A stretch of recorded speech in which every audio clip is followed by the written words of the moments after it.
Welcome back, everyone, to another fun-filled and exciting podcast, episode 287, and I am one of your co-hosts, Brian Bacchus. I'm the other co-host, Jamal Smith, and our third co-host, Toni Bailey Rains, is off taking care of business as usual.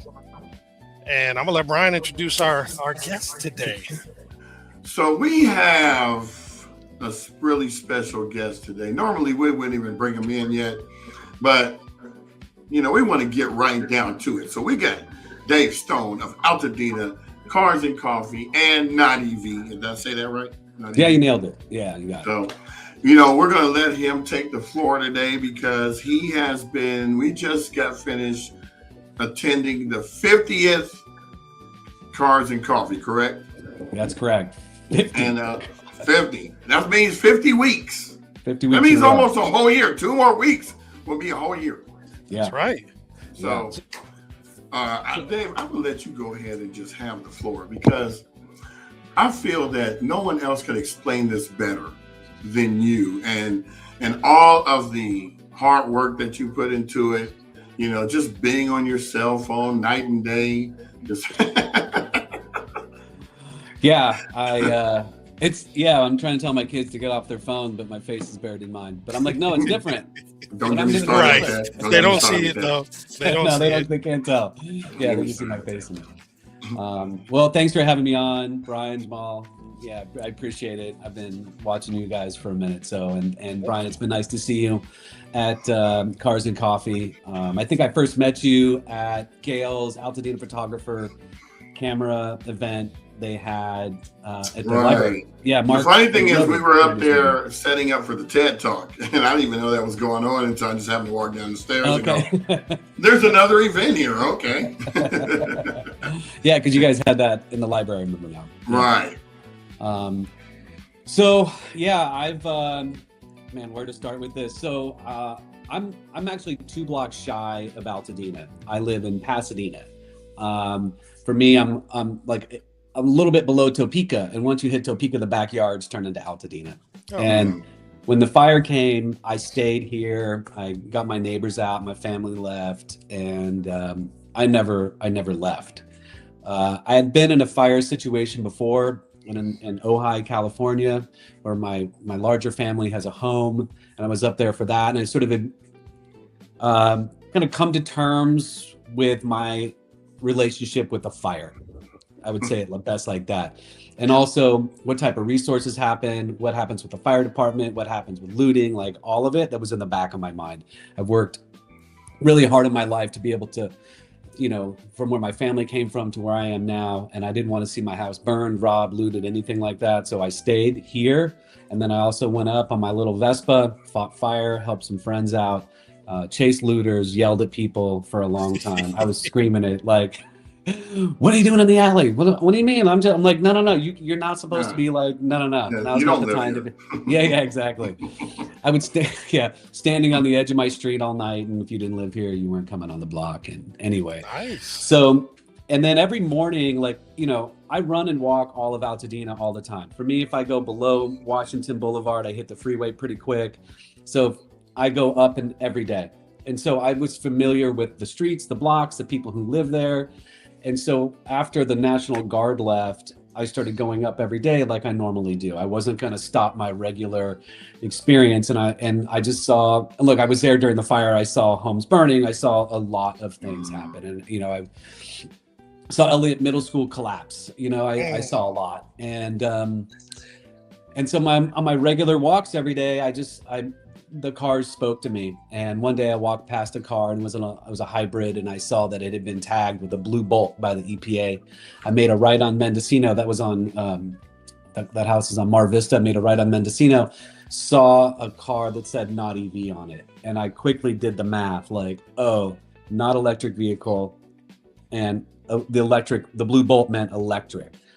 And then I just walked, and every day I went up, and I kind of slowed down going into the office a lot, still working from home, but I could spend a lot of time up here.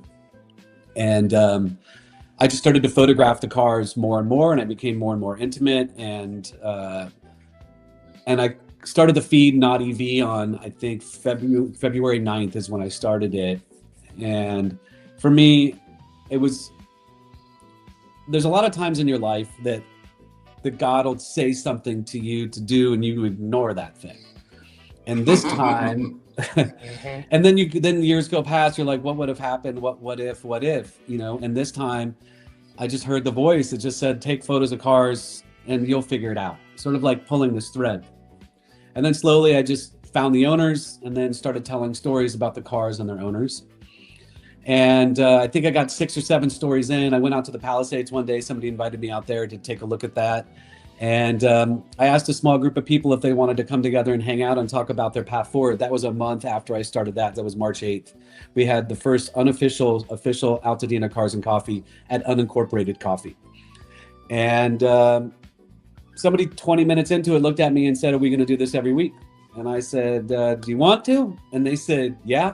And I was like, okay. That sounds familiar. Yeah. Similar story here.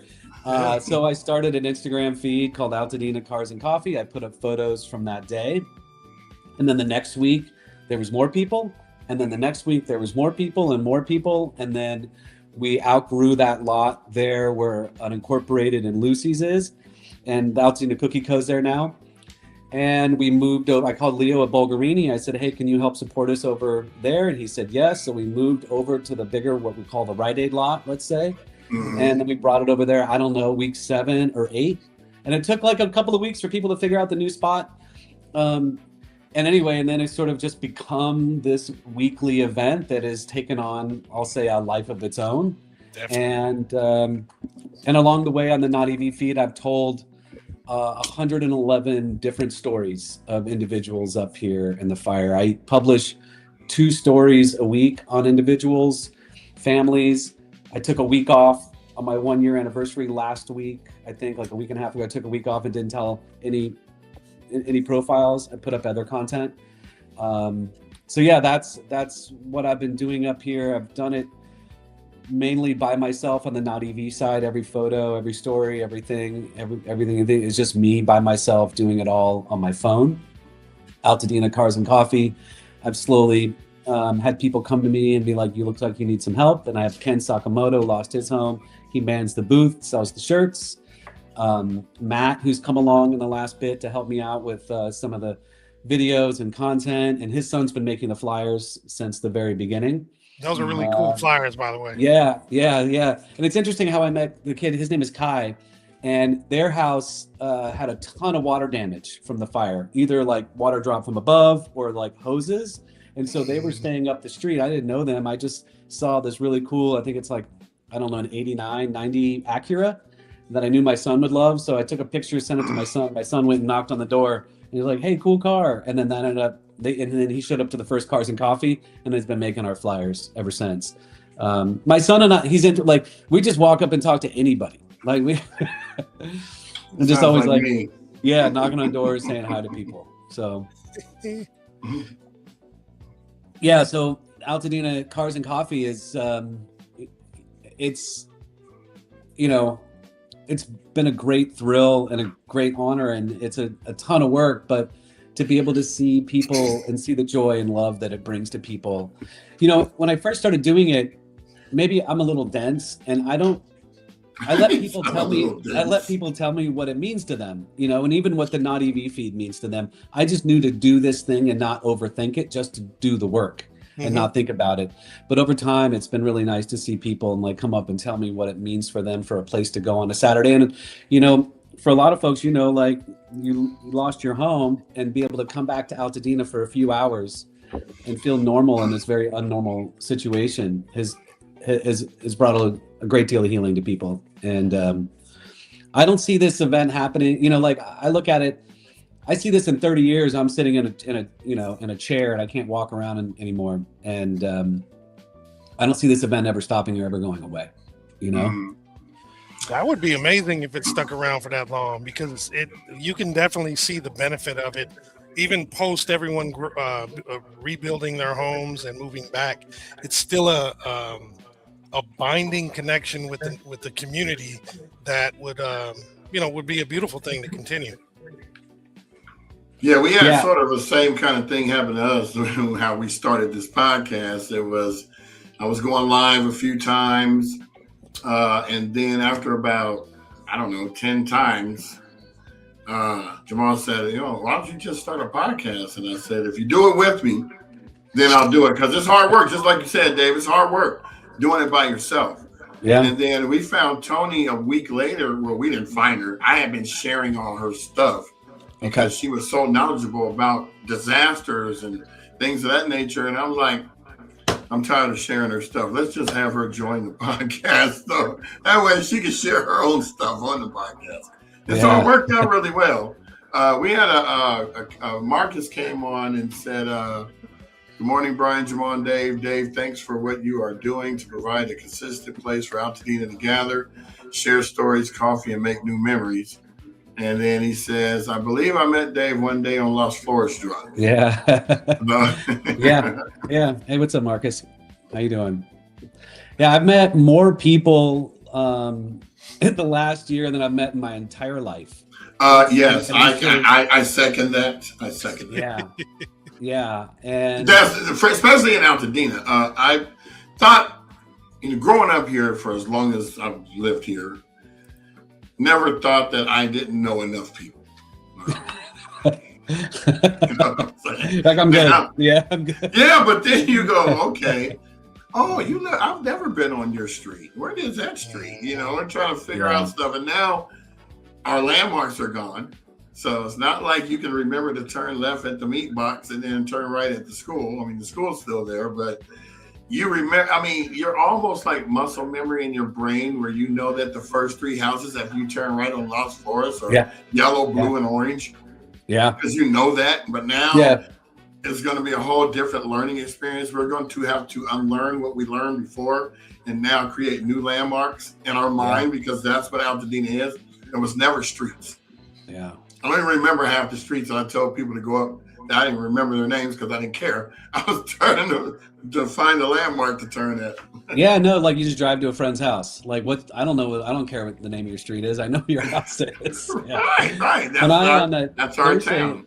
Yeah, on the Thursday of the fire, I was on my Vespa and I went up to go check on a friend's home on the other side of the golf course. And I was like, I went up Allen, I made a left and cut in. And all of a sudden I hit this street and I didn't know, because everything was like, there was a ton of homes going over there. Yeah. I didn't know where I was. And I remember like pulling my phone out and looking at Google Maps. And I was just like, are you kidding? Like and that being right here? Yeah. And I'm like, oh, the cul-de-sac's right there. Like, are you kidding me? And yeah, man. And I walk down that street almost every single day, and that was, and then, I remember also like, and then, there was a settling of everything. And then I was like, okay, so I got my bearings one more time, depending on what everything looked like at the moment. And then when after the Corps had left, then it was like a whole new set of bearings. And now as the homes are coming back up, it's now like reconfiguring. A whole new set, yeah. Yeah, all over again. Try not to remember how it goes. I have to drive up there every 3 weeks and take pictures of new builds. Sometimes I even forget that I took pictures of the same house because now there's another house erected right next to it. And I'm going, I wasn't there before. Yeah. So, it's like now I have to wait almost a month so that I won't take pictures of the same exact places, even though there might be one in between now. Yeah. So no, don't go up there at night because then it's a whole nother story. I took my daughter up off of Lake across the street from Fair Oaks Burger. There was like a training thing. She's into volleyball, but when I went up there, went the back route through Altadena Drive and everything. But if not for the street light where Fair Oaks was, I probably would have passed right by it because, when you look to your left, you're used to seeing homes, but then when you could see all the way down to whatever city that is, through people's backyards. Down the street, right through people's backyard, down to the freeway and all this stuff, you get disoriented, and it's really, really a challenge. But I'm glad everything's coming back, and we slowly but surely we get our bearings back. It's a good thing. Yeah. Now I'm up. I've probably not been in Altadena since the fire, maybe 10 days. I'm up there every single day. Mm-hmm. And what's amazing to me is And look, it's probably my proximity, where my house is and where my walk is, right? And then on the weekends, and I can take these much 3, 4, 5 hour long walks all through the neighborhoods. Start on one side and end up all the way on the other and walk back. And but what's amazing is, like, one day you walk by and there's nothing, and the next day the house is framed. Like, how quickly houses right. Mm-hmm. Yeah. And you know, I know my experience is different. You know, I have my home, I'm still in this neighborhood, and I'm going through it every single day.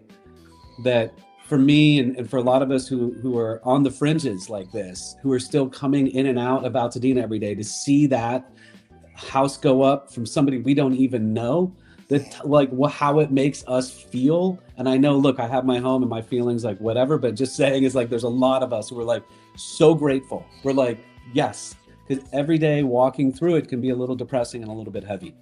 And so every little bit of thing helps motivate me, keep on doing what I'm doing.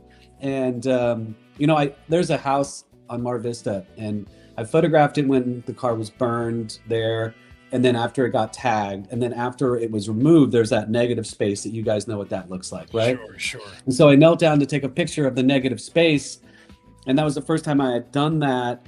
I realized I was going to be done when the home was rebuilt and there was a new car in the driveway, that I couldn't just tell this part of the story. Yeah, for you me, couldn't it stop. was, yeah. And so right now I've told 111 stories. I told myself I would be done at 300, and I can usually do about 2 a week. So that'll take me to 3 years. Cut to me in 3 years. I'll be happy when I get to 500 stories. I'll be happy when I get to, and, but every little bit helps, you know, for everybody who's coming up in and out every day, or even once a month, like you, Brian, coming in, and Jamal, I don't know where you are, but it's just, like, really amazing and inspiring to see. Yeah, for you, Dave, it seems like it's going to be the never-ending story, only because of the fact that you're trying to tell the complete story of each location, each home, each car, rather, that you're taking picture of. And like you said, you want to keep doing it until the new car comes back. Yeah. And yeah. you know, that's beautiful, though, because it will be a complete story. And I think a lot of people are going to need that, and to know that the people who are still there are supporting those who are rebuilding. Not that folks would think that you weren't, but to hear you vocalize it and to say it, I think it's very empowering and encouraging for those folks who are actually rebuilding. So I thank you for that. Yeah, yeah, for man. sure. Yeah, you know, it's, for me, I've in large part kept myself out of this and my feelings out of what I've been doing. And recently I put up a video to kind of explain, because of myself, I'm like, I have a full-time job. I've got a wife, I've got kids, right?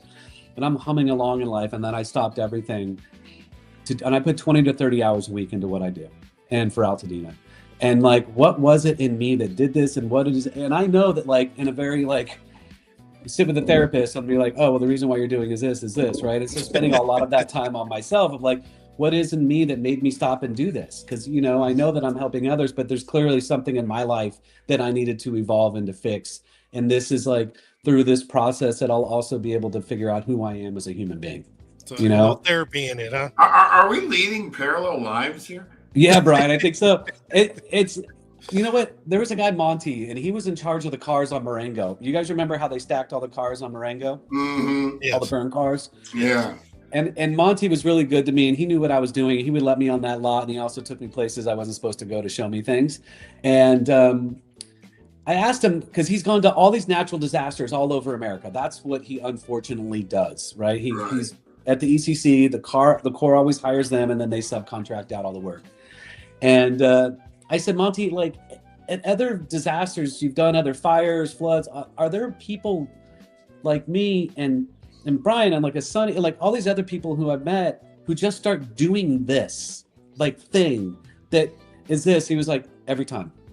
I believe it. There's something, there's locals who, and then there's, like, farther people come from the out, whatever. It's a different relationship if you're not close to here and what you're doing. But he's like, every time something like this happens, there's a group of people who turn their camera, turn their words, turn their minds in ways that they didn't do before. He's like, he's like, you're not that we're not, like, unique, but he's like, this is what you guys do, like, as humans, right? As to, like, a way to, like, help your neighbor, to help heal your neighborhood. You know, like it activates in a small group of people to do outlandish things like hold a podcast every single day for how many now? 287. So I'm curious that you had mentioned, hey, before all this happened, full-time job, family, kids, and everything. What's your family's perspective on what you're doing with, Cars and Coffee? So I have two boys. One's 14, one's 11, and I've been married now for 20 years. Bless my wife's life, bless her heart. She's, thank goodness we're 20 years in. My 14-year-old is a car freak, and so here, he's. Oh, this is perfect for him. So when this all happened, I didn't even have a car, and I'm the not EV guy, but I have a Tesla. I have an electric car, and I've got a minivan, right? I bought a 91 Miata along the way. My kid's a car freak, and so part of what I started to do when I was going up and helping, I would see a car and relating to my son who was out of town, like what had happened up here, and there was a Honda S2000 parked in the grocery outlet parking lot right next to the Aldi's. And my son hit me up and told me, this was on the Wednesday of the fire, that someone had posted a photo asking to save that Honda S2000 on Reddit. And so on Thursday, he was like, Dad, go save that car. So I was like, okay, I'll go try to save the car. And he was like, you need to get a knife and you cut the top open. And then I'm like, what cut? My son's 13, 14. Like, what internet is he on? But anyway, so on my Vespa, when I went up to go check on homes and I put out fire, anyway, on that Thursday morning, I went and saw that S2000 had made it. And I sent him a photo and he updated the subreddit that the Honda had made it, this S2000, which is a beloved car. Mm-hmm. And so that's how my relationship with the fire and the cars really started to develop with my son. When he got into cars 2 years ago, I take him to Peterson, I take him to car meetups all the time. Whatever your kid's into, you want to be there for them. And all that time you get in the car with them, right? So for my son, the 14-year-old, he loves it. And my 11-year-old was going a lot, and he was selling, because I have these Not EV shirts I sell to raise money for people. And he was my merch guy. The same spray paint that they use on the cars. Yeah. So this is actually lifted from a Porsche. Yeah, this is I was taking a photo of a car in the shadow. The sun came behind me. This was on my chest on the car. So I just lifted it and put it on a shirt. And it's funny, inside of Altadena, it means one thing. You leave town, they're like, the guy hates electric cars. I'm like, no, it's not. This was about taking back something, the EPA did that, and I understand why they did what they did, but it was about reclaiming and taking the ownership back from what the fire took. There was a philosophy I had behind it. So, and then for my wife, she knows that when COVID happened, right off the bat, I knew someone in downtown and I helped get an insane amount of masks to people, right off the jump. Nice. And crazy, you know what I mean? Anytime there's been something, even when the fire happened in Ojai, I help raise money and get chainsaws to down trees and do a whole thing. And so when something like this happens, I can't help it. There's something in me to jump. This time I went extra. This time I definitely went extra. And there's times where she's like, can I just have my husband back at dinner? And and then I who was a little Yoda to me. Big Yoda is Kenny Arts. And Kenny, when I was out, I see him and talk to him. I didn't know him before the fire. I didn't know anybody. And he was gave me really great advice. He was this is going to take a long time. You need to go home. You need to spend time with your family. You've got a good job. He gave me really, really great advice that I took some of, not all of. And anytime I start to push myself too much, that I remember the conversation I had with him when he was painting El Rancho Bar across the street where Maya is, where he was posted up, right where the karate studio was, the martial arts studio. Yeah. So anyway, I think, I'm always trying to impress my wife. I'm always trying to impress my kids. And hopefully what I'm doing here for my two kids when they get older sets a template and a model for them to what to do if something happens to your neighborhood. If you have talents and you have gifts and you have time and anything you can do, then you should give those up. You should be able to give those up. No, Yeah. that's Hope that answers that question, Jamal. Yeah, it definitely does, because it's one of those things. I'm sure folks are curious, given the fact that thrown so much of yourself into this, and then mentioning you have the family. Just curious how they're either Yeah. incorporated or responding to it. Yeah, a hallmark of my career has always been I get home for dinner, and Nice. I'm always get home for dinner. And without getting in too much to what my day job is, I work the entertainment business, and I've been with some people, right? And I've had opportunity to get on the private jet and go do something, right? Like, hey Dave, why don't you? Hey Dave, this, and I'm just like, bro. Only thing I'm trying to do is get home to my wife and kids. Dinner. That's it every night, beautiful. because I know what that means sitting around the table. And for the first time in my career, in my relationship and with my wife and my kids, I was the closest I'd ever been to home, which is a mile away, a mile and a half away, maybe 2 miles if I'm on the other side of town. And I wasn't coming home for dinner for the first time. So all of the people I could have, and all of the crazy moments I could have had in my life, going places and spending extra time with, I never did that. But when it came to the fire and standing and spending, there's a guy, Derek, love him so much. I remember when I saw him, he was at the Mariposa townhomes where he lost his home, in this townhome where he lived with his father who had recently passed. And that time I spent with Derek, and I knew I was going to be 2 hours late for dinner. But I knew what that would mean to Derek, and I knew what that would mean, for us as friends going forward. And so, yeah, the fire kept me away from dinner for the first time in the history of my career, which I've been at this since, I've been doing what I do since 1999. That is interesting. B, before you say whatever you're going to say, I'm just curious because you've mentioned, Dave, you've mentioned Altadena Cars and Coffee, and then Not EV. Are you only on Instagram, or are you on Instagram and Facebook, or where are you? Yeah, so Cars and Coffee is on Instagram and Facebook. I should probably set the Facebook. Everything I post on Instagram goes on the Facebook group. And then I have to figure out, I'm really terrible at Facebook. And I'm always like, oh shoot, there's a bunch of people. That's where all your fans are. Yeah, but then I'm Well, like, for now, I'm putting up your Instagram for both Not EV as well as Cars and Coffee for Instagram, great. and then I'll do the Facebook. I wanted to know that beforehand so I can put it up there so people no can worries. find you. But I just opened up my Facebook. I'm like, oh, there's all these people I have to confirm to jump into this. But there should be a way that I don't have to confirm anybody, because anybody that wants to join this thing should be able to join this thing. Well, I just joined it, and it was no problem because I wanted to share this podcast on there since you're on it.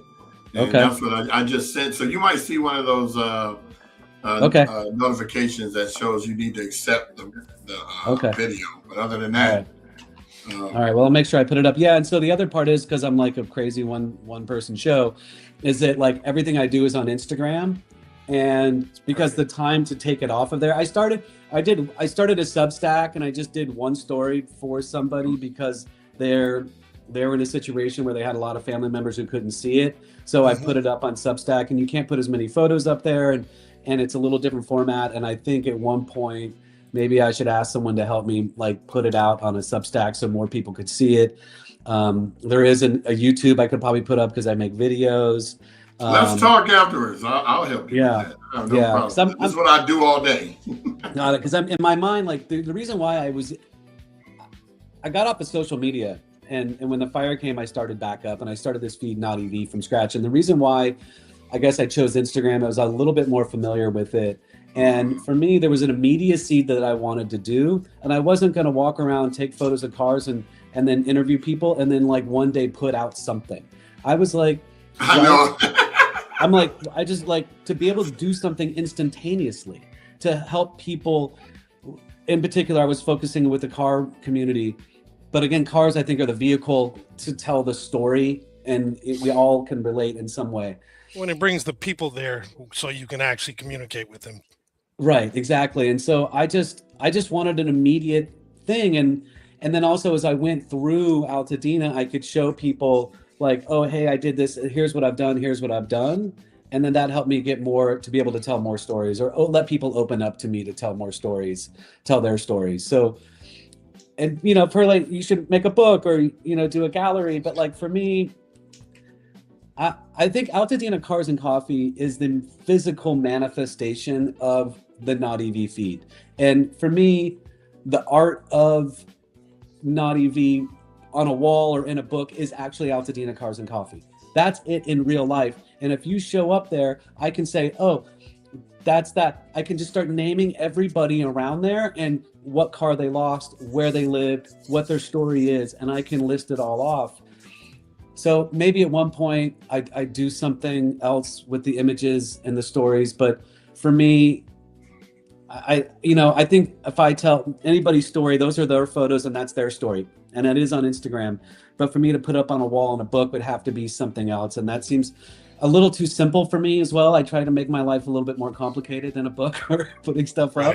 So I'd have to figure out what that. Okay. What that we're twins. Yeah. So And in reality, I think you're doing the complicated part right now, because the book is, kind of a little easier because you maybe take the photos and you're kind of isolated with yourself and you organize it.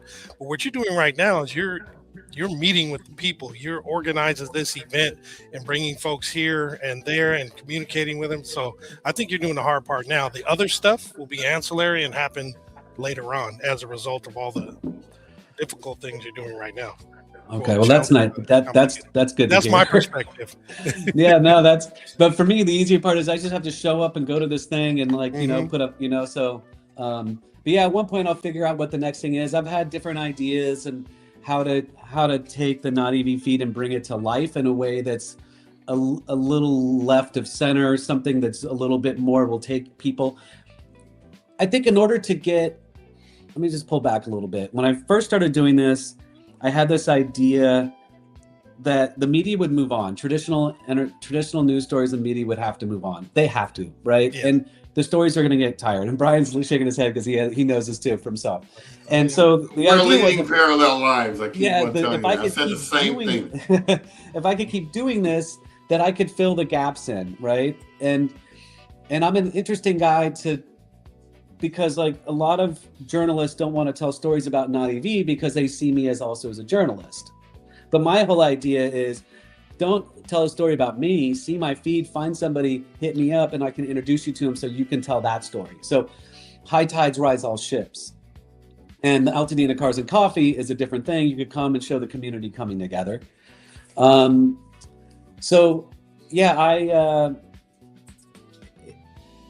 I just knew to keep going and and then the media would have to move on, but we didn't have to because I'm here. Like I'm here every day. I'm going to go on a walk. Every day I'm going to see something new. Every day I'm going to meet somebody, and I didn't have to stop. I'm not coming and going. I live here. So if I can keep doing this, like you guys here, like that, maybe these stories won't go away so quickly, and maybe folks like us can keep them going. And it was ambitious, as it's an ambitious and as the world moves on, there's things that happen in the world, like what's going on with ICE, right? And like how that takes, and obviously that needs its attention, but like how that takes eyes and stories away from what happened up here or what happened in the Palisades and these disaster zones. And so how do we continue to keep going, even though, because my feed never changes. My feed is always about the fire in Altadena. It's always about the people up here. And you can't shift, because once you shift, then you're going to shift for something else. It's sort of like Altadena Cars and Coffee. It could be pouring rain. It could be like monsoon. It's still there. I'm still going to show up, because once I stop a Saturday, then I'm going to come up with a reason why to stop it on another Saturday. You have to be like a psycho with your head down, no matter what. I wrote a post one time being like, the next person who takes Cars and Coffee, if they get a runny nose, they can cancel a Saturday. But for me, I'm not. You know what I mean? Like, not going to happen. I got you. Yeah. So I admire that. Yeah, there's a dogged approach and a relentless, and you have to just stay on that bone. And again, it's just like me trying to, like, high tides rise all ships. If there's photographers up here, amazing photographers, right? I'm just doing everything with my phone, like really talented people. And if they need to know somebody or want to meet somebody that they've seen in my feed so they can come in and take a photo and I can help them anyway, like they hit me up and I'll help them out, because and I'm not territorial with that. I'm like, if you want to meet this group of people, I'll help you meet this group of people. Oh, you're looking to see who owns that car and you want to take a photo of them in their car? Sure, I'll introduce you. Like, and the idea isn't like, I don't do this for a living either. A lot of these photographers, this is their job, and this is their livelihood. And for me, I'm passing through in a way, and I'm doing a lot, but I'm passing through. And if I could help people out, then so be it. I'm not precious about my sharing any info with anybody about anything up here, as long as look, their intentions have to be good, right? They look like a good heart. You know, Absolutely. you guys have been here the whole time, and in the very beginning after the fire, there was a people who showed up from like God knows where, you know, and it was like a little weird and bizarre, and like and I think part of why I do a lot by myself is like right from the jump, I knew my heart and what I was doing. I have a rule on Not EV. If it's not good for Altadena, it's not going up. And that means, is it going to make somebody feel better? Is it going to make somebody feel something that's growth? I'm an optimist. Mm-hmm. And if I start partnering with people that I don't really know, they could have you know, I just knew what I was going to do, and my heart was right. And there's a lot of weird people in the beginning, and they're gone. Like the sketchy, weird, bizarre, like, I don't have to, but you guys know if you're up here, right. We're like meeting some people who are like, I'm making a reality show about me moving to Altadena, trying to rebuild homes. I'm like, you're making a reality show about this? Like, what's wrong with you? I heard some crazy stuff. Stop it. Yeah.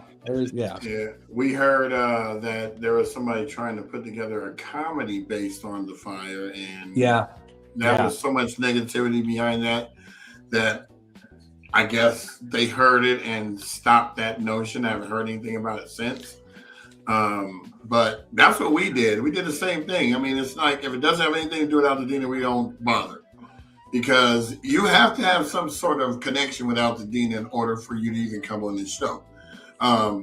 And we vet majority of like the builders, nonprofits, you know, people who say they're a nonprofit, and we remember, people are looking at us all the time because they're trying to,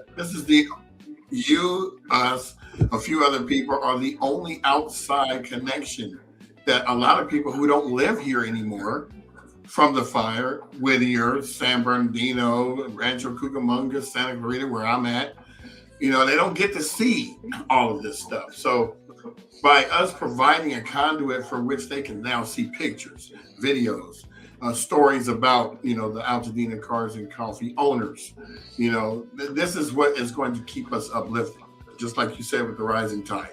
So I'm glad that you're here. We did the same exact thing.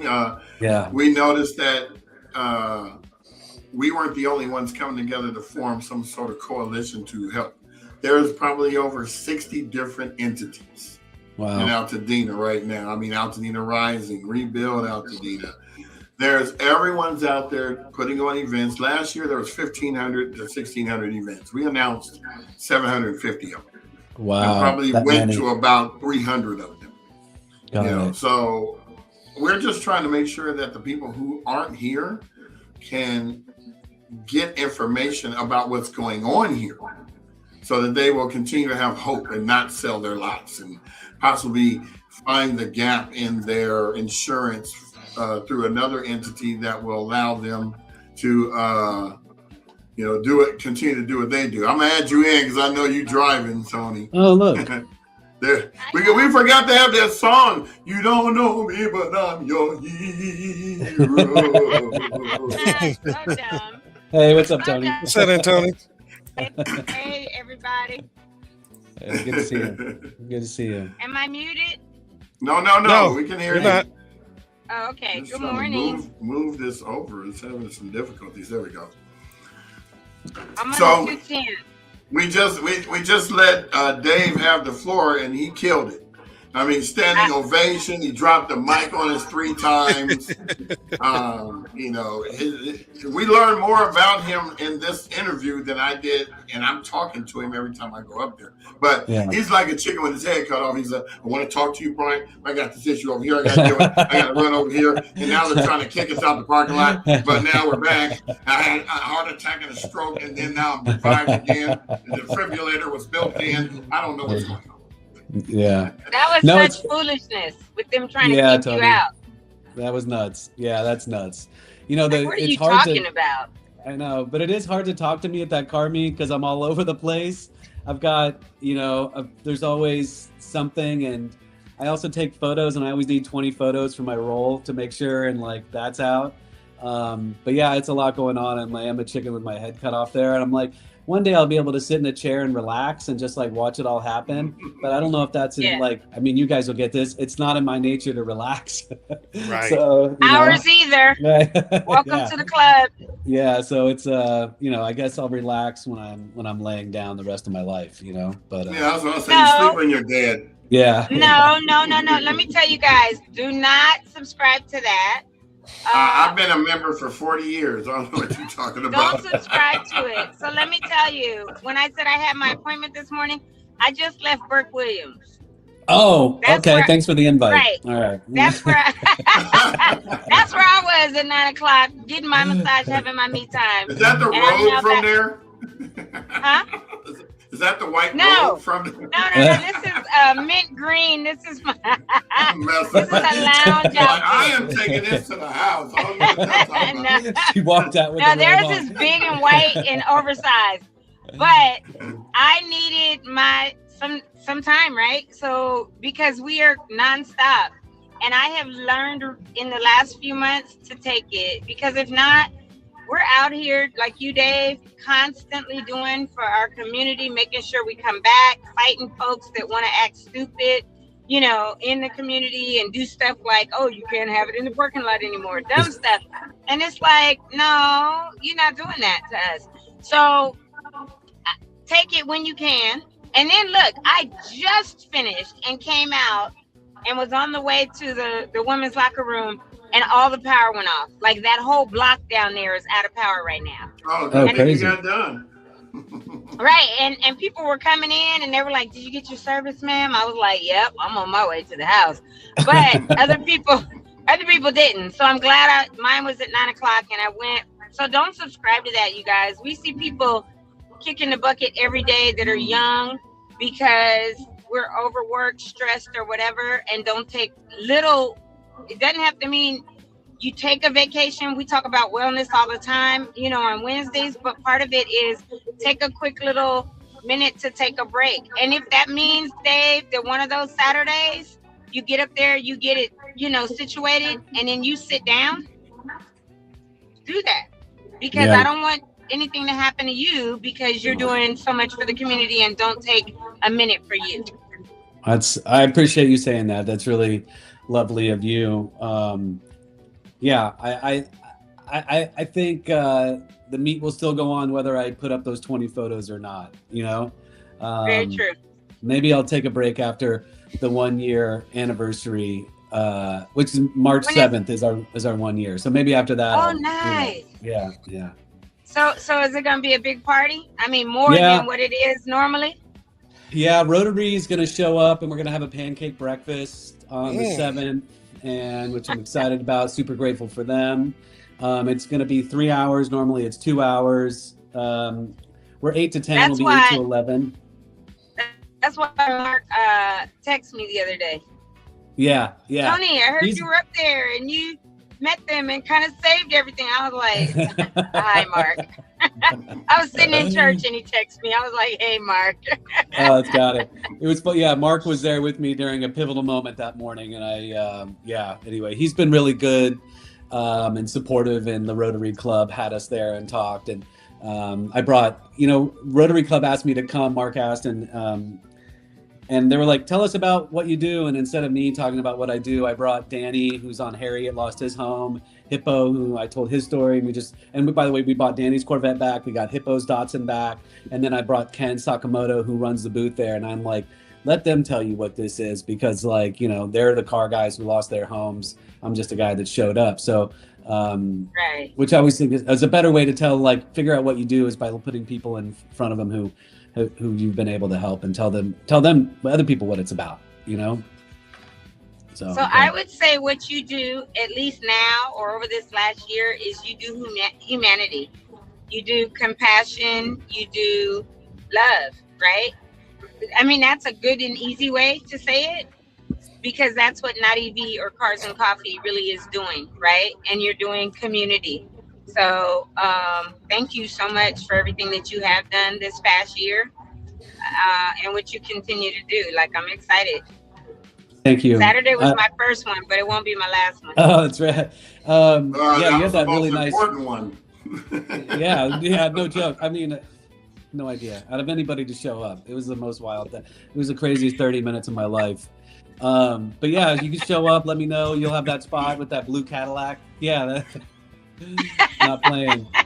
Yeah. So I was telling them that I want to do an event for everybody. I call it the daily driver normie event, where everyone just shows up in like whatever car they drive back and forth every day, not their specialty car. And that I know will be the biggest Altadena Cars and Coffee we've ever had, because there's way more people who don't have cars and have them. But as a way to like, I won't do it on a Saturday because that's when that regular one happens, but to do it on a Sunday or like maybe a 3-day weekend that we have on a Monday. But I look forward to that with like a whole, you'll see like a row of like minivans, like the soccer mom vibe happening, you know, like, so anyway. Come on, ladies, let's go. Yeah. So I'll pull up in my minivan that day. I won't be shy about it. I'm going to have to pull out the Dodge Dart. Yeah. With the liability insurance, so if somebody trying to cut me off, that's it, buddy. You're done. Car's made of steel. Yeah. But Tony, what you said about community, I had no idea what I was doing when I did this. Like I was saying before you hopped on, it was like, you know, sometimes in your life, like God will ask you to do something and you listen or you don't. And this time I listened and how it brought people together and what they've told me and how it made them feel is spectacular. But honestly, as I started doing this, I had no idea. I've never done anything like this before in my life. Yeah. When I was a kid, my dad would run soccer or the baseball league. My mom was always a snack bar person. And I didn't really understand what that meant, you know, as a kid. But now as I got older, I'm like, oh, it was community. And that's why all these people were in my house grabbing chocolate bars all the time, you know, all the time, or whatever it was. I'm like, oh, that's what, you know. Yeah, so it took me a minute to figure out what I've done, and I think in a good way, you know. And then I think about down the road, and like I was saying, in 30 years from now, like this event is going to happen. This is, you know, I imagine, you know, somebody's going to have to take the reins at one point, but like I have ideas of where Altadena Cars and Coffee can go, you know, and to make sure that it's a mainstay in Altadena for a long, long time. And to be able to do the good that it's done. I'm saying like we've been able to buy cars and help people out.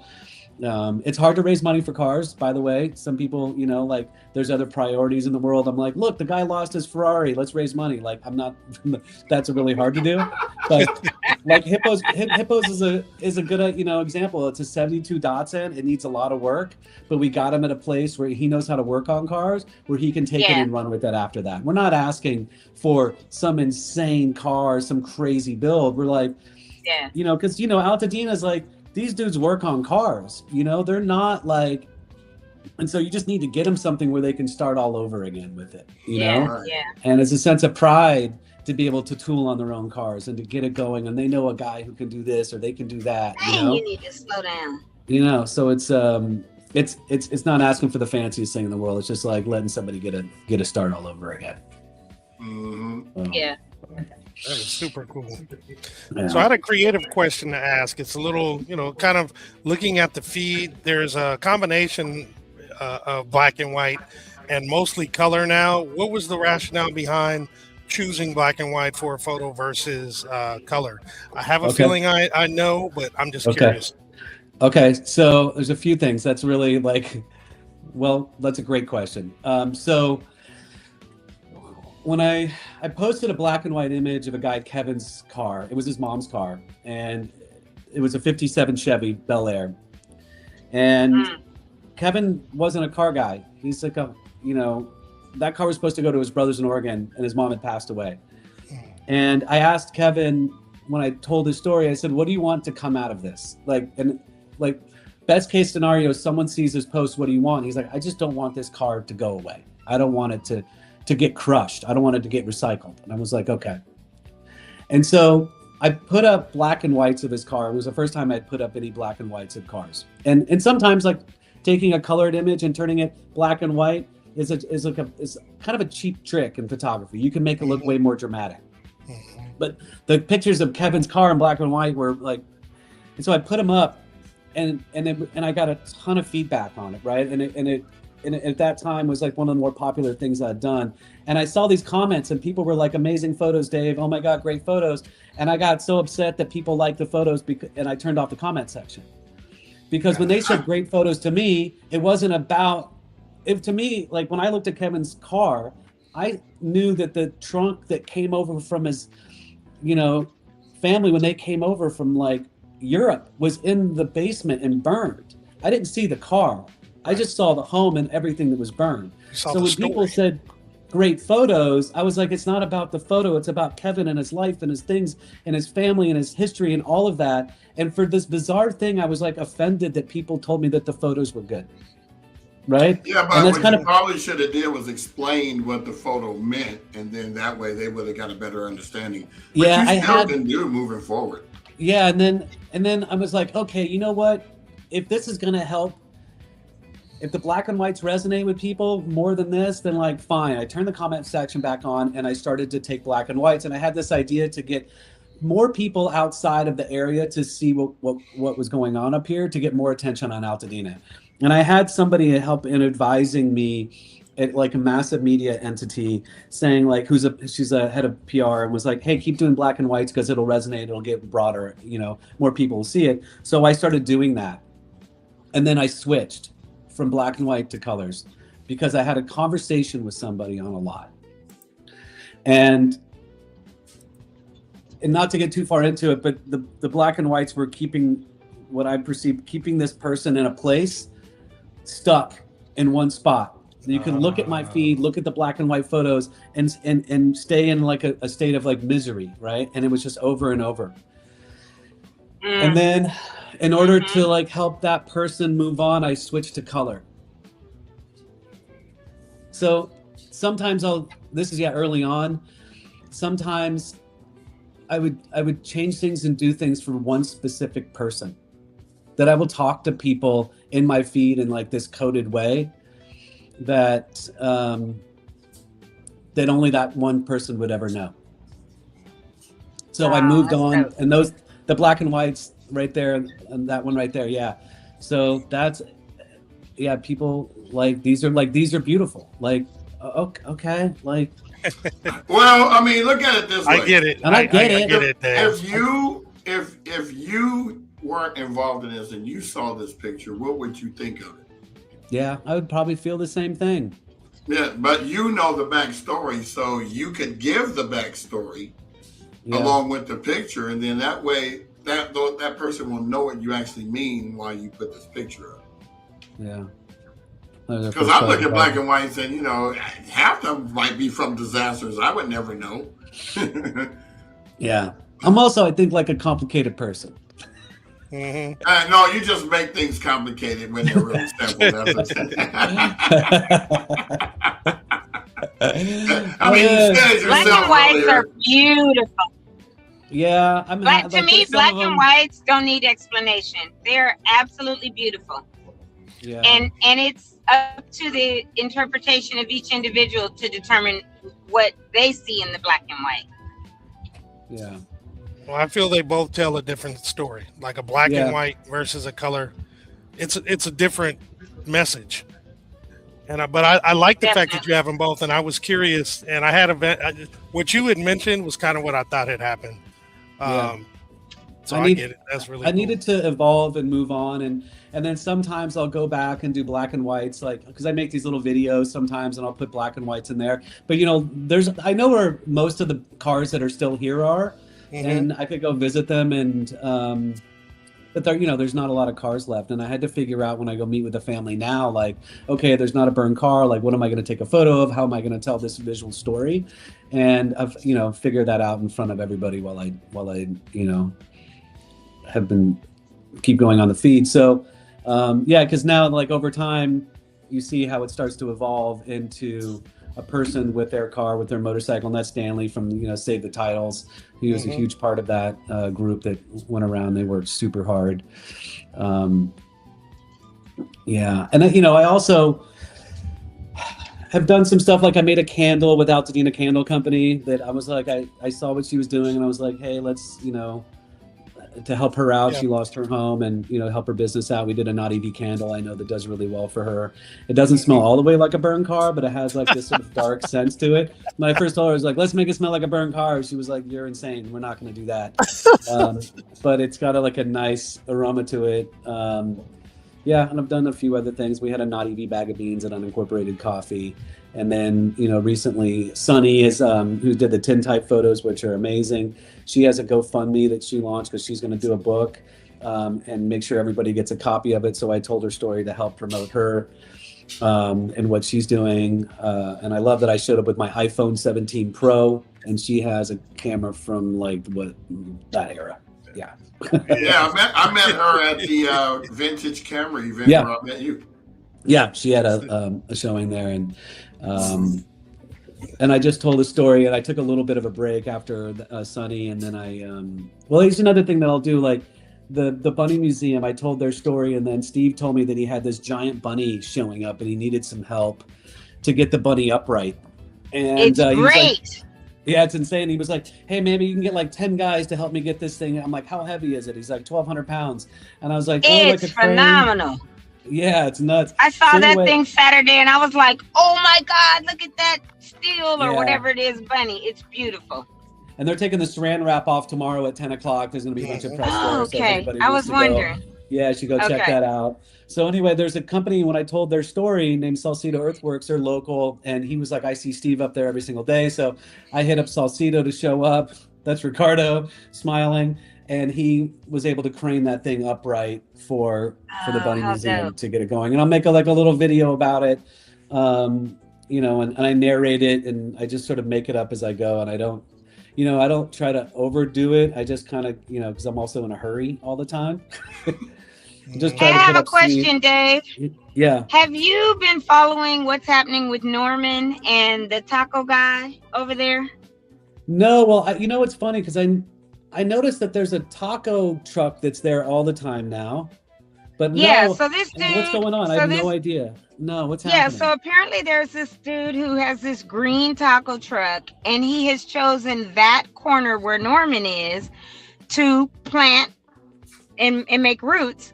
And now anybody that comes to visit Norman, the lady that constantly dresses him, the group that changes all his stuff, he's harassing them, threatening them, all kinds of stuff. And so they've gone to the sheriffs, and the sheriffs are like, look, we're staying neutral. We're staying out of it type thing. He can be there. And nobody's saying he can't be there, but you can't threaten Altadenians because you want to come and make some money. So they've been talking on the Altadena Facebook page about, or Beautiful Altadena something, about like everybody going around there and boycotting him and making sure people don't go and patronize him, because Norman is basically like an Altadena landmark, right? It's Norman's royalty, right? I think. Yeah, exactly. Like and so Sir it's Norman like at this point. Yeah. And so now she's saying, yesterday I read that she was like, she's going to take him out of the teddy bear suit maybe today or this weekend or whatever. And then that's it. She's done. He's just going to be plain on Norman, because she's like scared of this dude. And I'm like, oh no, we got to band together and run him out. Not like him run anybody out that's dealing with Norman and changing the costume and all that. So for people that don't know, we need to get that story out there. We need to do something. We need to film or go out there and support, because you're not even from the area, dude. And you've come here and figured, for all the workers and all the people that are in town, with the rebuild, you'll make lots of money with your taco truck. But you have that same corner, and now you're threatening everybody else. Oh, interesting. Yeah, I don't know. I'm not in the Beautiful Altadena Facebook group. So I don't know that, or I wouldn't know. But if you know how to get a hold of her, and if you could give her my info, I would love to go chat her up and help tell that story of what's going on. There's always I have it like just right off jump. I have a few ideas as what you could do. I mean, I even like the idea of dressing Norman up. Like, they sell tacos. Is that what they sell? Apparently, probably tacos, burritos, Mexican food, whatever. Okay. But yeah. Okay. Yeah. All right. There's always a way to do something interesting to diffuse so the situation. I'm gonna look. Yeah. I'm about to pull in my garage, but I'm gonna look on either Beautiful Altadena or Altadena, California, and figure out which of those that I've seen. I'll look at the thread and ask her or whatever for her info and how to get it to you later today, because as a community, we got to be like, no, we got to stop this for real. Because people have been talking about going around there with signs boycotting him and all that. But other people have said that he's kind of chase them off or run them off or threaten them too. And I'm like, well, record him. If he's threatening you, get it on recording and definitely give that to the sheriffs. Yeah, that seems crazy because it's just like Norman hanging out on the corner. And what's the big deal if people are hanging, right? And hanging around Norman. And if you're over here, like right next to it, that same corner, I guess he's decided to make it his spot. Like, who cares? You selling your tacos or whatever? That's Norman. So maybe obviously if he's not from Altadena, he doesn't know the history of Norman and the support and all of that and what's happened since the fire. And I'm like, how are you running anybody out of anywhere? Yeah, no, Norman's a legend. Like, single-handedly kept Altadena together for like like to be able to rally around a giant werewolf is like it's amazing. Right, big old burned down. Yeah, it's so nuts. So nuts. When all the houses let me stuff know. around Yeah, did, right? Let me. Yeah. Okay, yeah, I will find her info. I'm up for sure. Yeah, sounds good. Wild stuff. Well, you guys are at time, and I saw you started like right at 11:02 or something, huh? It's 11:02 now. I mean 10:02. Yeah, so I meant like you're right at an hour. That's dope. Well, it's your day. We didn't want to disappoint you. Yeah. Basically, Dave, I stay on their head about being on time and all this stuff. I get on their last nerves, but it's all funny. Good. Yeah. I liked it better if you would have taken an actual robe from the massage place today. Yeah, that would have been dope. I don't know why you would do it. So this one is mint green, but it's like a pant set and the robe part and all that, and it's a lounger. So I was like, oh, I'll wear that to Burke Williams today. But those robes, mine fits me. Those robes are humongous and hang off you and stuff. So no, I was glad to put it in the basket that it goes in afterwards. But yeah. Well, we normally. What? No, go ahead. You said I feel the same. No, I was going to talk about something else, but go right ahead. Oh, no. I was going to say, are there comments and stuff that are up regarding what Dave is doing and all that? As they were coming up earlier. I was going to say that's the reason why we do this podcast live, so we don't have to go back and edit it and then make it look greater than what it should look like or whatever. So I feel your pain when you say I'm trying to hurry up and do these videos because no one wants to be spending 2 hours editing a 15-second video. Yeah. Yeah. So no, there's something like a freshness to it. You know what I mean? You're not overthinking it. You're just going and like a little bit of rawness to it. I think, perfection is really hard to achieve. And you could spend all your time. Oh, no, you'll be irritated with yourself. Everyone else will love it, though. But you'll be like, nah, that little. I tell Jamal, he goes, it's great. I'm like, nah, I should have did this. Yeah. He's like, whatever, dude. Just put it out. No, I know. I say it's great because for the average person who's watching it, they're getting the content and it's the basics and they're fine. For you, in terms of being the creative person and putting out your product the best way, it's never going to be perfect. Or, it's going to take a lot more tweaking. And I get it. That's what I do in the few things that I like doing. But real quick question, Dave, it had been mentioned a couple times that there were some challenges and some concerns about possibly someone trying to stop, Cars and Coffee in the last one. And it seems like you figured it out. Are there going to be any challenges, moving forward with this, or as far as it's going to continue?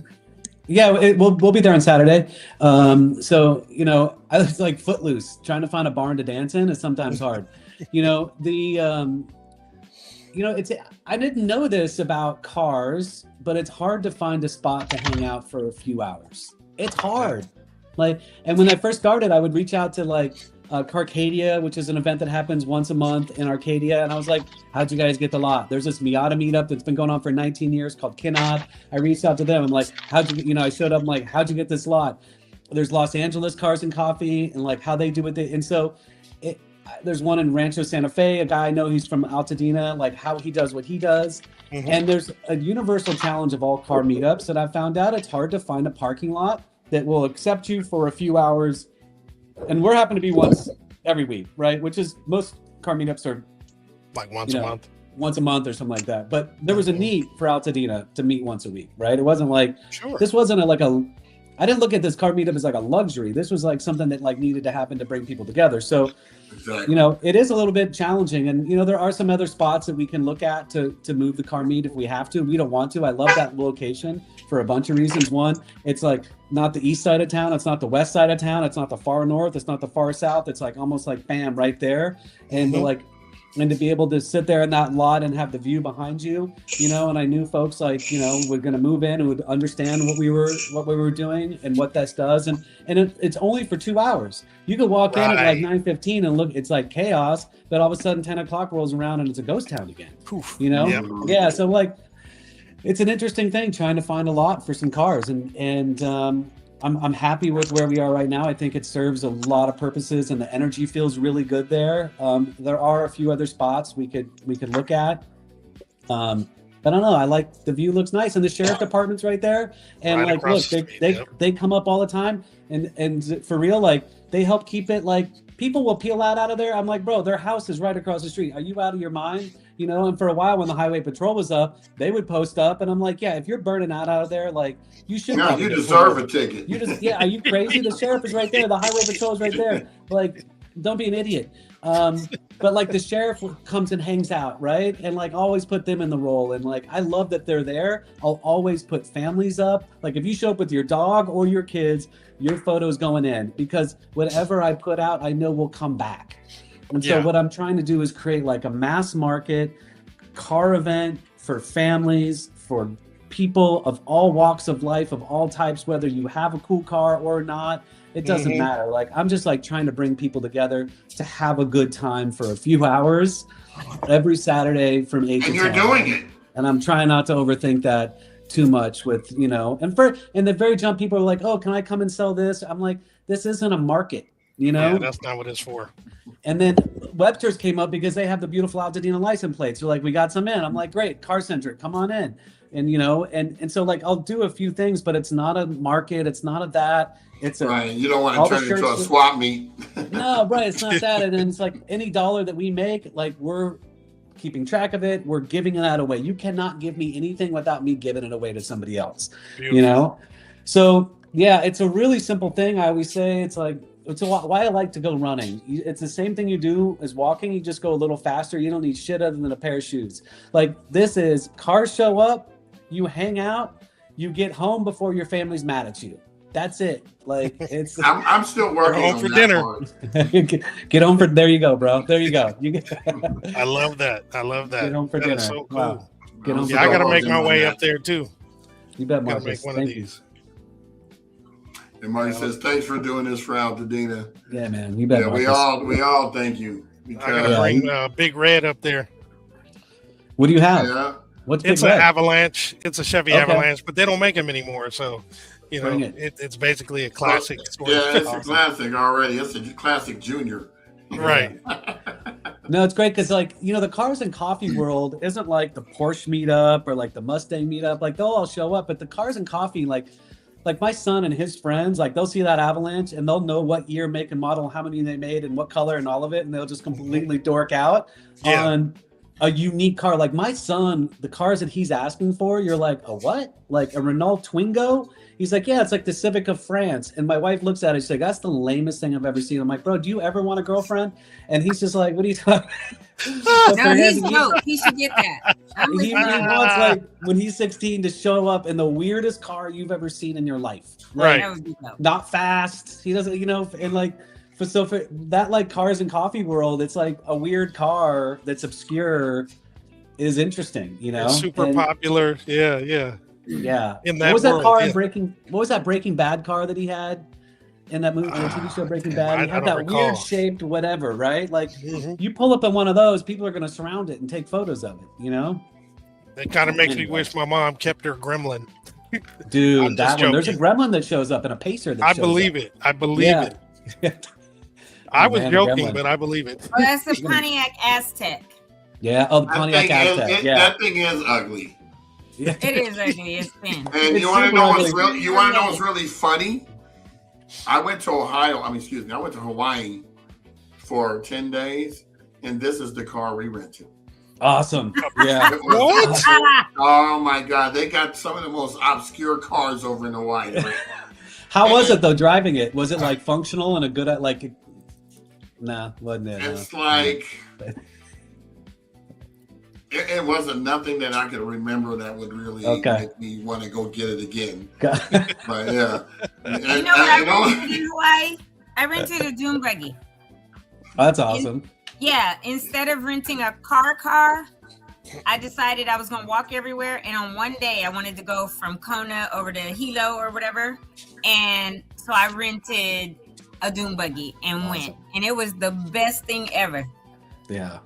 Yeah. We should get some of those up here. I wouldn't have wanted to be in that Aztec, Brian. Well, you know, it's funny.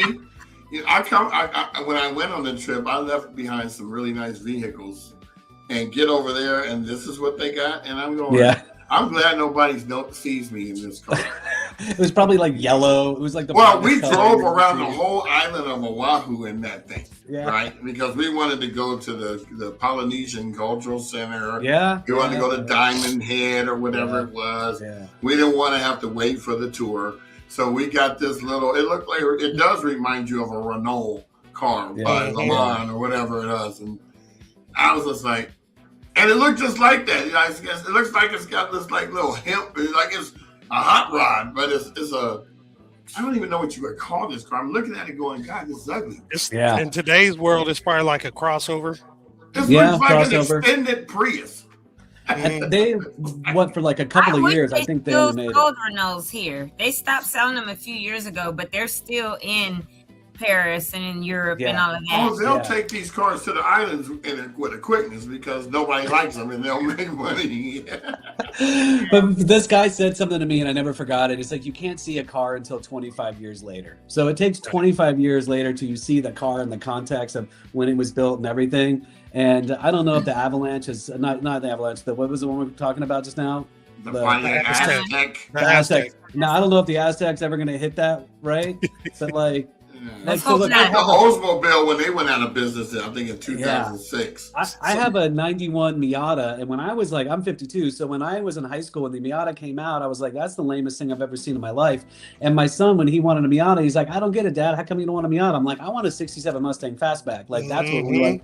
And I didn't get it. And then now I have a 91 Miata, and now I see the car in a whole different light. By the way, if you're a Miata person, the guy that co-created the Miata, Bob Hall, he shows up every Saturday to the Cars and Coffee event. Yeah, no shit. Really? And he has like a 101 blue, and like he's like considered the godfather of the Miata. He lives in Pasadena, and when we took a burn slant nose to the Peterson for this outdoor event they had after the fire, and Bob was there, and my son like, hey, you should come check anyway.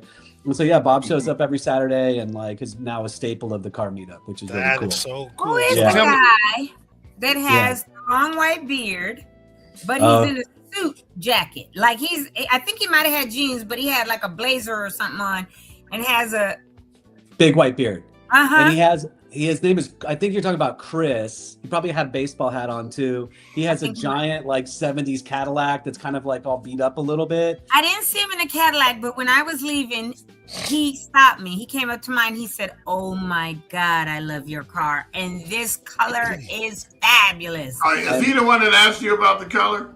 Oh, he's one of the ones. Oh, that's Greg. Yeah, that's Greg. Okay, he's one of the ones. Then there was a brother who came up and asked me what exact color it is, and I said Nimbus. He said, "Oh, Nimbus baby blue." I said, "No, Nimbus." He said, "Oh, Nimbus blue." I said, "No, Nimbus." That's a nice color. If you go in and say Nimbus blue, Nimbus baby blue, they're gonna go, "Huh? It's just Nimbus for GM." Yeah. And so then on the third time, he was like, "Oh, okay, because I have something and I wanted this color." And then I was like, "Okay, just ask for Nimbus." But the other guy, yes, Craig. His name is Greg Gill. He's Altadena guy. Yeah. He showed up the first Cars and Coffee. He works at Adelaide, and he's around all the time. Yeah, and he has like a giant. Yeah. Anyway, his name's Greg Gill. He's an amazing human. He was like, "Oh, I love this." He said, "This is." So here's a question, Dave. Has anybody showed up in a Yugo? How did you go? I don't know. Do you remember the Yugos? Of course, man. From Yugoslavia. Yeah, we had one. You had one. Well, you got some cars. Yeah, my mom always bought cars that nobody wanted, She got a Yugo. It was probably inexpensive. That's probably what it was. I don't know Like a how a smart family car. of 5 fit in a Fiat, but it did. Yeah, we need to have. It seems like your We whole had a episode Fiat just on the Spider. cars that Brian's had. I think that would be. Man, We had a Mom, That's right. I think, Dave, I was telling you about my mom had that 4-door Impala that they have up there, Mhm. and she sold it to this Hispanic guy, and he came back later and had painted it cherry red with hydraulics, and I was looking at her like, why you do that? That was my car. I was going to do that. It was already in the family. Hey, but Marcus Brian, Yugos are back. The new Yugo, Oh, no. everything we know. No, get out of Yugos town. are They have a back. Yugo. Really? It says Yugo's back, and the company hopes to have the car on the market by 2027. We used to say, you go nowhere in that car. I put it in Is private chat. that Yugo an electric car too? It Is needs that to gonna be be. an But you electric know, one? It's probably got like AAA batteries in it. Yeah. you know, Some double Volkswagen Ds. will just kind of redo their cars and I make them a forgot. little They look bit like golfs. changed. They look like rabbits. They the do, old don't school they? ones. That Yugo, And yeah. they look like an almost rabbit. Almost Yeah. about, yeah. So you remember the Carmen Gias? Yeah. Yeah, they They have look them. like They mine. got a few of them up there. So the Carmen Gia, Yeah. I consider my other little car updated Carmen Gia because the only thing, it's almost identical, but it's higher now. And I'm just like, Oh, that you know, looks my actually Kia- nice. What, the Yugo? Yeah, Yeah. that one you just showed, the little blue one. Oh, Yeah. yeah, I'll go back. Let me go back. Sorry. Yeah, that's pretty cool.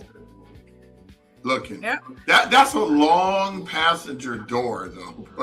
That is a long Yeah. passenger door. Oh, yeah. It's a coupe.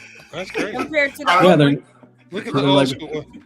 yeah. Were they always a coupe, huh? That back I think seat so, is yeah. just there for insurance purposes. Totally. They were like, coupes are cooler. We'll make it a coupe. By the way, that car, I'm not mad at that right there. No, it looked like a rabbit. Yeah, I'm it not looked mad like at a that. cheap rabbit. If There's you a got that, copy you were of getting it, talked yeah. about. Yeah. Look, its profile. Look at that. Look at that. That's like That's something I the- draw when they say Dave draw a car. Oh, don't get me started on how I used to. In fact, there's a car that actually exists that I used to draw. It is the most funniest thing you ever see in your life. Yeah, look like that. I just I have no artistic ability whatsoever, so that's what a car looks like to me. My pencil. Oh my gosh. Amazing. Well, Dad, thank you so much. I Thanks for think having it me. is time now that I go ahead and do the announcements. I know Brian and Toni are going to be at the next one. I'm going to do my best to be up to the next one as well. But continue this. It's obvious that people are benefiting from it. In addition to you, like you said, you're getting your own self therapy from it. But I thank you for this, and I hope you come back on and share, more of the good stuff that's happening. Maybe a few weeks or a month down the road. Yeah, don't be shy. Like you wind me up and I'll talk for an hour straight. So Well, we're definitely going to be at your pancake breakfast Okay, for cool. the Yeah. anniversary. And we're just Matt and I have been going back and forth with the shirt. We'll do like a limited 1-year anniversary shirt. And so anyway, but yeah, thanks. I'm grateful to be on here, and Toni, you know what's going on in my head. So thank you so much. And Brian and Jamal, it's been great to come on here. I've seen your podcast and I was like, when are they going to ask me to come on? And then I'm grateful that you guys have That's me on. my fault. No, it's fine. Like everything has its time and everything, you know what I mean? So I'm really glad to be on here today, and I appreciate everyone's time and all of it. And thanks for seeing what I'm doing out there. And it is a tremendous amount of time and energy and love that I poured into this. And I don't really know how to make things bigger. I don't know how to make them smaller. And it's going to take the help of a lot of folks like yourself to help us get there. So I appreciate you guys so much. Definitely. Absolutely. Looking Yeah. forward Right. to all the stuff in the future, and super glad that you were able to come on. Yeah. Awesome. And then next time you're going to go to get that massage, maybe we can all just go, we could do that podcast together there. I'll tell it. That'd be dope. Okay. All on we're on the table. Steamy. Yeah. Dave's like, don't be you know, telling us after the fact. Tell us before we're all meeting. Yeah, he was like, "Thanks for the invite, Toni." He was coming out of the steam room talking about, is this thing on? Is this thing on? Yeah, I heard it clearly, Jamal, when he slid that in. He was like, oh, yeah, thanks for the invite. I love it. All right. I appreciate you guys. Thank you so much for your time today. No problem. No All worries. right, Take thank you care. guys. Thanks for having me on. I appreciate it. All right. Bye. Have a good one. Bye. Bye-bye. So you Man. guys, did anybody? I did for a minute, but did either of you get on that webinar last night for the taxes? No, I didn't. I did not. It wasn't even, dude. When it comes out, you can probably watch it. It was the most boring. The dude talked like this, and it was he was like Bueller. Anyone? he was Anyone? monotonous, Bueller?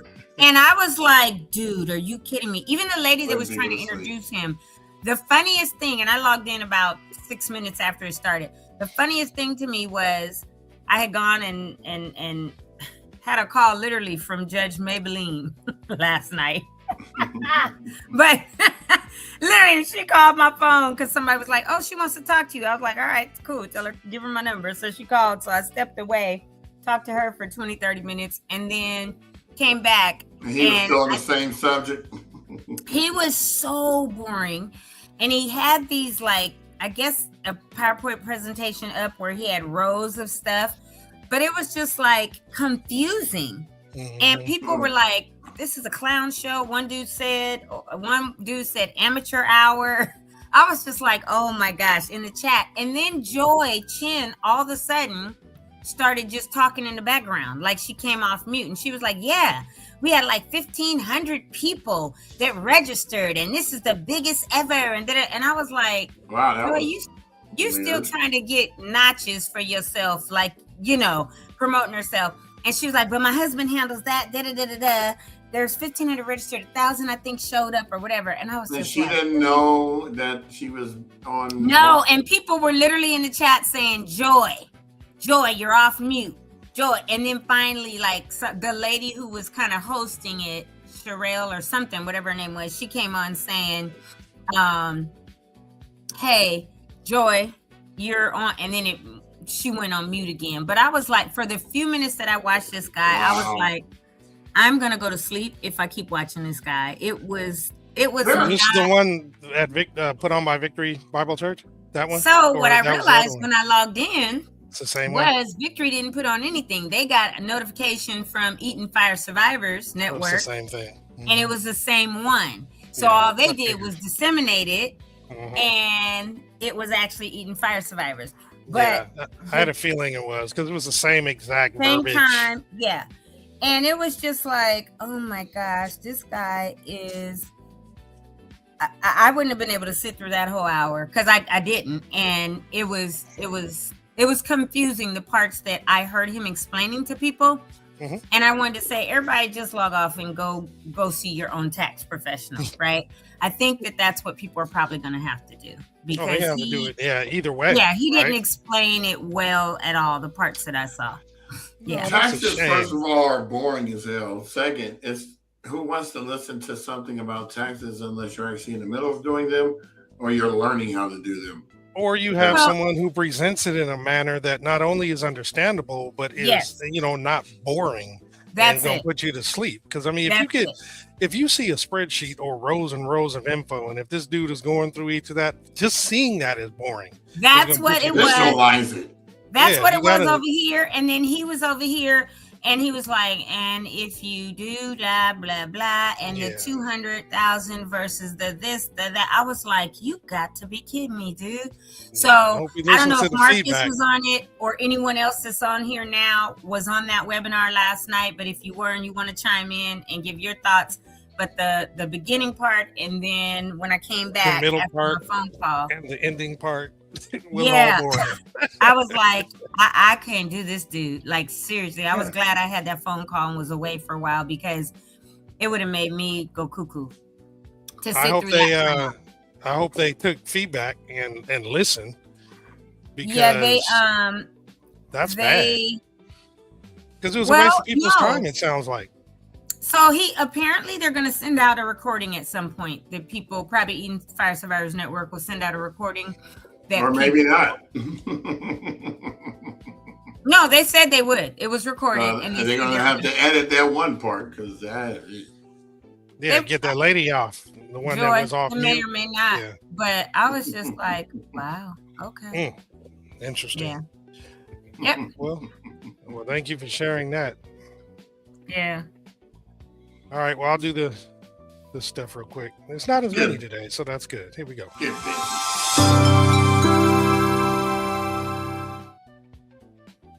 All right, I'm going to start with the Calasis Mortgage Fund. They do have some changes. They are now providing 12 months of mortgage payments up to a maximum of $100,000 now.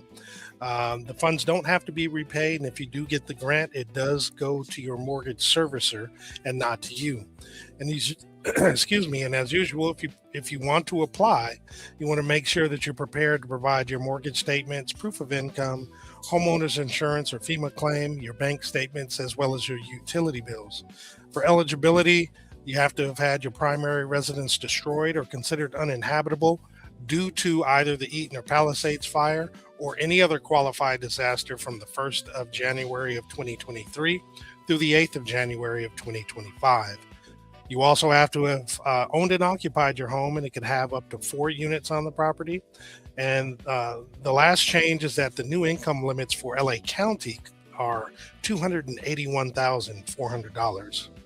Now, if you want to apply, you actually go to calisismortgagefund.org, and you can get help over the telephone by calling 800-501-0019 Monday through Friday from 8 a.m. to 5 p.m. You can also get in-person assistance 9 a.m. to 5 p.m. Monday through Friday at either the One Stop Rebuild Center at 1828 Sawtell Boulevard in LA or the Altadena Community Center at 730 East Altadena Drive in Altadena. Just want to remind you that the emergency rent relief program has reopened and will continue through Wednesday, March 11th. And will end at 4:59 p.m. It's for up to 6 months of past due rent, mortgage-related hardship assistance, or eligible utility costs, and it can amount to $15,000 per unit. Now, the unique part of this now is that tenants can apply directly, landlords can still apply, and the actual website is lacountyrentrelief.com. My Tribe Rise still has the Adopt a Survivor Matching Fund Drive, where they're trying to raise an additional $500,000 to reach their $1 million goal in total.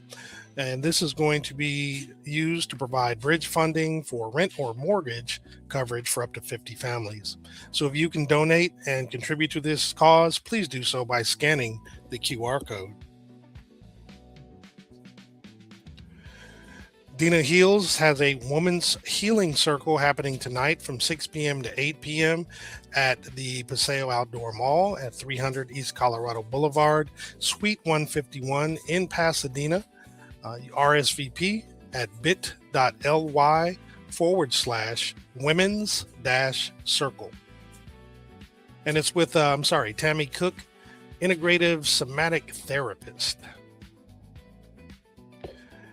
An Artistic Art Journeys group is providing Black History Month's poetry and art. It happens tomorrow from 2 p.m. to 7 p.m. at Natha Community Center, which is at 2019 Lincoln Boulevard in Altadena. There's going to be arts and authors up there. And for more information, you can call 626-466-7962. It's going to be spoken word, open mic, poetry reading, and you get to meet the artists as well as the authors. And this Saturday, February 21st from 10 a.m. to 3 p.m. will be the 44th Annual Black History Festival taking place at Robinson Park, which is located at 1081 North Fair Oaks Avenue. There'll be youth performances, live entertainment, food trucks, community resource booths, as well as Altadena Talks. So for more information, if you like, you can go to cityofpasadena.net/parks-and-rec. REC. And then also this Saturday from 9 a.m. to 4 p.m. is Stronger Together, a Solution Summit. This is taking place at the Pasadena Convention Center. It's a one-day summit bringing residents, small businesses, builders, educators, funders, and government leaders together to share clear information real resources, and next steps after the fire. If you'd like to get additional information, you can scan the QR code in the bottom left, or if you want to register for the event, which is highly encouraged, please scan the QR code on the bottom right. Also Saturday, there is the LA Soil Summit. There's 2 events happening, one on Saturday and one on Sunday. The one on Saturday is a live event at 9:30 from 9:30 a.m. to 4:30 p.m. at 3330 North Lake Avenue. There's actually going to be they're going to be focusing on status of soil testing and remediation, gaps in testing, as well as collaborating for safety and resilience. On Sunday, the 22nd, there will be a virtual Zoom call from 2 p.m. to 6 p.m. covering the same kind of information. And they do ask that you register in order to go to this event. And it is $25. I verified tickets for general admission. And you can scan the QR code on the screen to register. And if you have questions, you can reach out to Greg at 626-437-6735. Also on Sunday, the 22nd from 4 to 5:30 at the Collaboratory is Out of Ashes, the Journey of Resilience Through Jazz. This is taking place at 540 West Woodbury Road in Altadena, and it's put on by Bridge to Community, Pasadena Village, as well as Classical Notes. And the next Saturday, the 28th, beginning at 9 a.m., will be the Through the Fire procession. It's going to be a community walk of remembrance, healing, and return. It's going to start at Loma Alta Park, and you can RSVP by going to handsinthesoil.com/through-the-fire. And then also on that particular weekend is, on that Saturday, is the Grief Party, a grief and loss vision board experience. It's taking place the 28th of February from 10 a.m. to 11:30 a.m. at Deliverance Tabernacle Church, which is located at 1299 Sunset Avenue in Pasadena. It's put on by Dr. Tamitra Clark. Now, this is actually where you can actually come, receive support and healing as you gain tools to embrace the pain, honor the loss, and live intentionally, giving your grief a place to live and not hurt. There is a $100 fee, which does include vision board, supplies, facilitation, support, and light snacks. And to register, you want to call the number 626-328-7794. And if you'd like to be a sponsor, you can donate via Zelle to 626-399-6784. And financial support to attend the workshop may be available, so don't be discouraged by the fee. Your healings are worth it. And with that, I will bring Toni and Brian back onto the screen, and we will wrap up the show, I believe.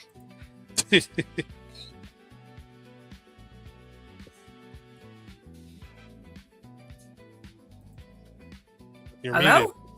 You're muted, I'm not, in but case you're you saying didn't say anything. something. Oh, Brian's on mute. I wasn't even talking. I know. I was just letting you know. Looking.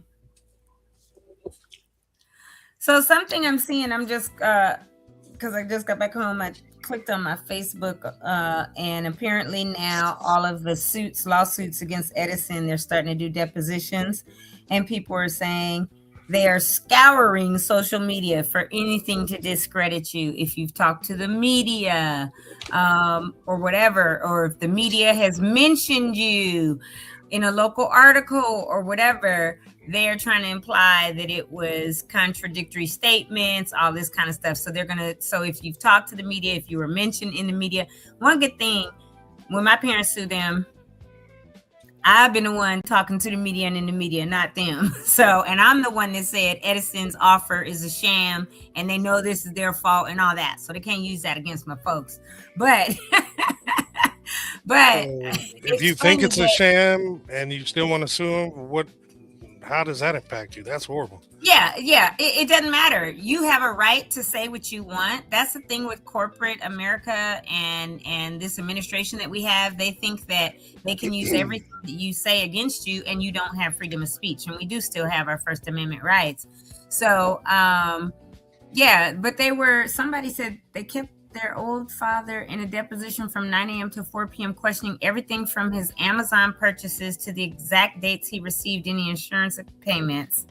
Like, what's that got to do with anything? Like ridiculous stuff. I know, but they're trying. Here's a question for you. Did you wake up today? Are you breathing? Okay, yeah, exactly. I need to strike. Yeah. So it's just, it's just so stupid. And I know E-Dub put something on there. E-Dub always puts stuff like breaking news and tries to alarm everybody. But he was like, Edison is, he was the first one I saw, and then I scrolled down. But he was like, Edison is now doing depositions, and they're using all your social media to discredit you. No, they're going to try to counter anything that you say or have said, period. That's what any good lawyer is going to do, and Edison has the money to have good lawyers, right? So, and if people have never, I've had several depositions because I sued the phone company a few times when I worked for them and won.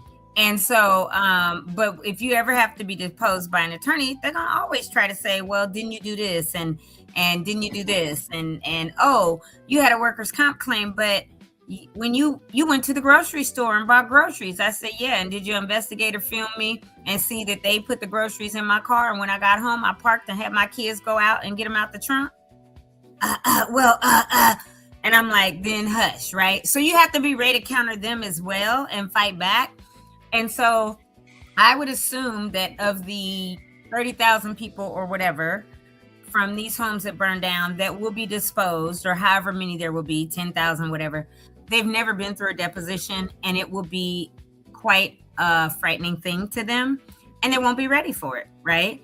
As far as how the attorneys will try to attack you. But all you got to do is look at social media, look at the fake news, look at what's happening today as we live, and know that that's basically what you'll encounter.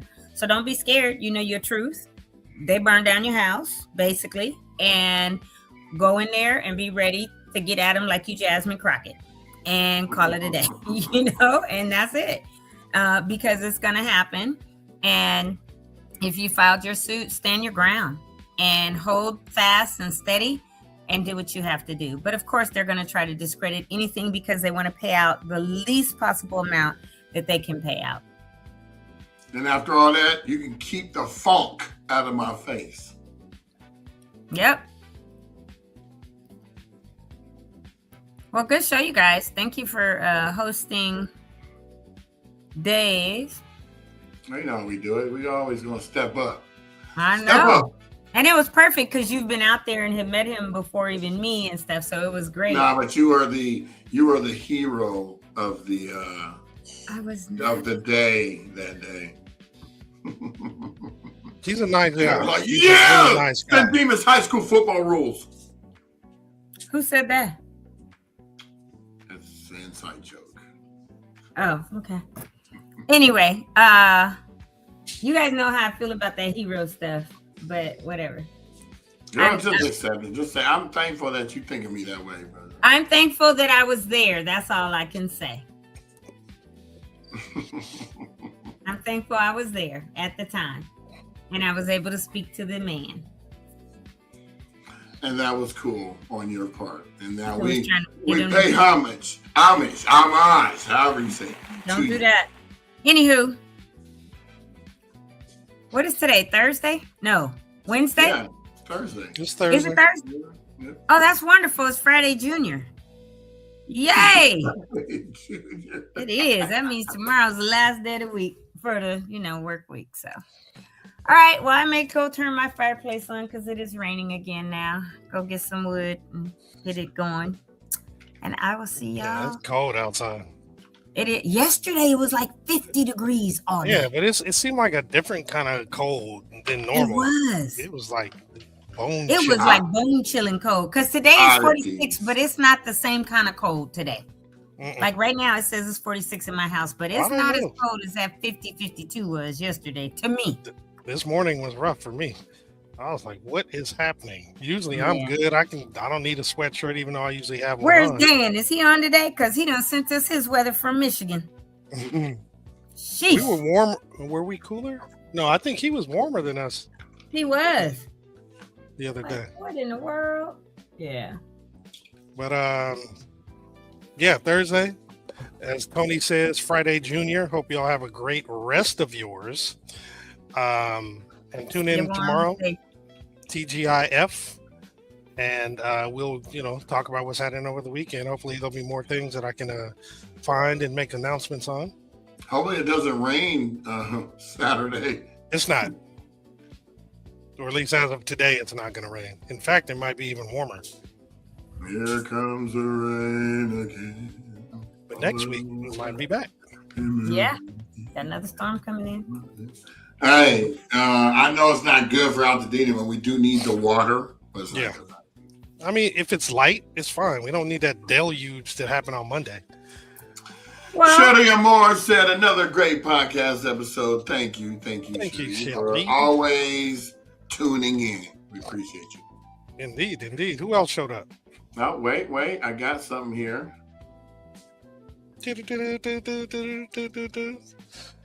On the news line. Got bad news for a grant I was trying to apply for in Minneapolis. We made it, but there was 20 organizations. We made it from 60 to 20, but we unfortunately did not get it. Got you. Oh, well. I thought I was going to be announcing some great news. Because it just popped up right there. So, I guess this is it.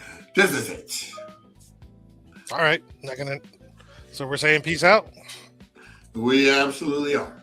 Toodaloo. Peace out, y'all. See y'all mañana.